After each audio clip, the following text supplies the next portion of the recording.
তো আজকে আমরা যে গল্পটা পড়ব তার নাম হচ্ছে দ্য উইন্ড ক্যাপ এবং এর লেখক হচ্ছে জন হায়াট ইয়োলেন।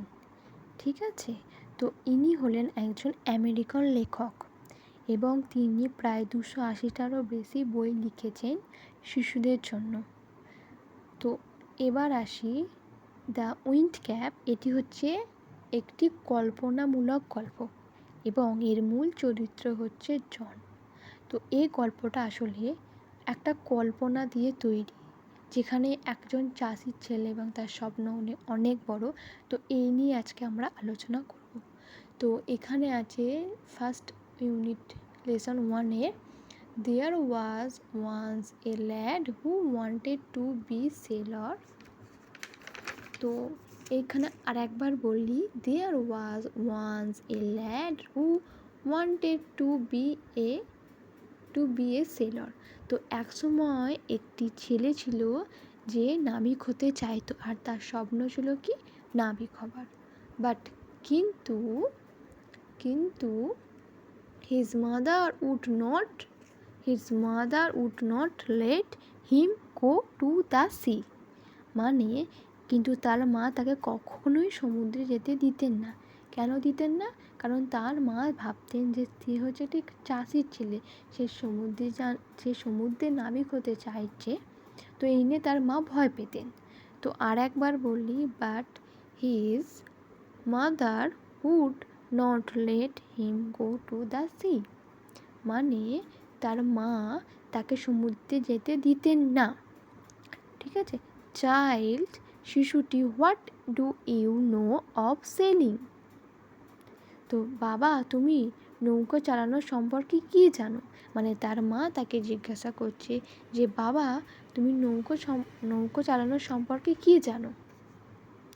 তখন তার মা তাকে বলছে, she would say, you are a farmer son, you know the turn to of the seasons and the small of the soil, but you do not know the sea। মানে সি উড সে তার মা তাকে বলছে, you are a farmer সন, তুমি একজন চাষির ছেলে, you know the turn of the season and the you know the turn of the seasons and the smell of the soil। মানে তুমি ঋতু পরিবর্তন আর মাটির গন্ধ জানো। হ্যাঁ, এখানে বলতে চাইছি মানে তুমি তো ঋতু সম্পর্কে, যেহেতু তুমি চাষির ছেলে, ঋতুর পরিবর্তন, তুমি মাটির গন্ধ সম্পর্কে জানো, তাই না?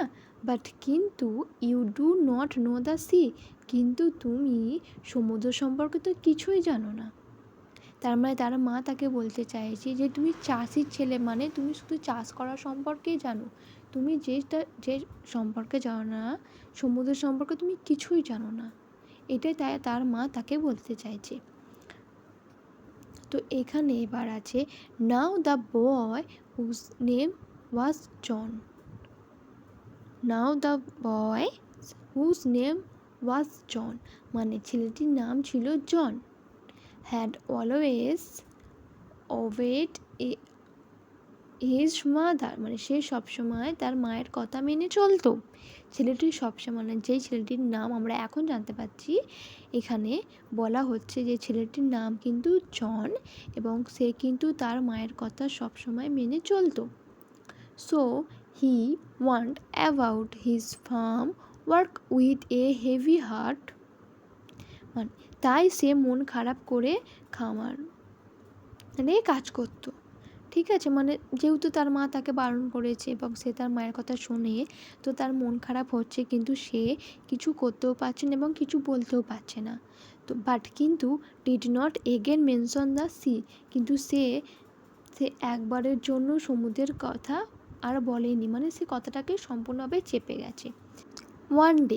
ওয়ান ডে মানে একদিন, he had been walking behind the plug. একদিন সে নাঙলের পেছনে হাঁটছে, মানে সে নাঙল টানছিল। তো but ran over a tiny green truthly on a cloud of dread.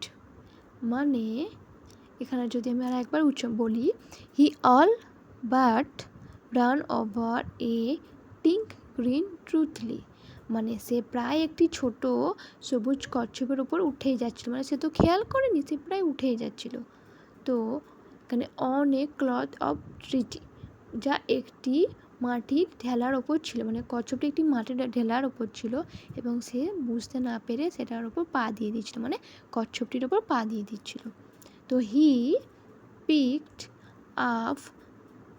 Picked the turtle up, মানে সে কচ্ছপটিকে তুলে নিল, অ্যান্ড এবং set it on his head where he know it. তো আবার বলি, he picked the turtle up, মানে সে কচ্ছপটিকে তুলে নিল, অ্যান্ড এবং set it on his head where he know it would be safe, এবং সেটিকে নিজের মাথার ওপর রাখলো যত্নে। When he was done with plugging, John plucked the truthly from his head, এবং চাষ করা শেষ হলে সে তার নাঙল দেওয়া শেষ হলে সে মাথা থেকে কচ্ছপটিকে নামালো। মানে এখানে বলছেটা কি, এখানে বলছে একজন চাষির ছেলে, যেহেতু সে একজন চাষির ছেলে, তো তার মা তাকে বারণ করছে, যেহেতু তুমি চাষির ছেলে, তুমি শুধু চাষ করো, তুমি এই নিয়ে কোনো স্বপ্ন দেখো না।